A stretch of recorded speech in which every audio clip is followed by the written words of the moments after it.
இயேசுவின் அன்பு இதயங்களுக்கு காலை வணக்கம். இந்த நாள் உங்களுக்கு ஆசீர்வாதமாக அமைய வாழ்த்துக்கள்.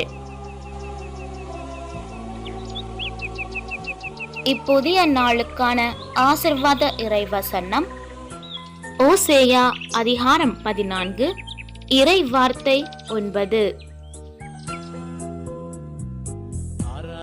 ஆண்டவரின் நெறிகள் நேர்மையானவை, நேர்மையானவர்கள் அவற்றை பின்பற்றி நடக்கிறார்கள், மீறுகிறவர்கள் அவற்றில் இடறி விழுகின்றார்கள்.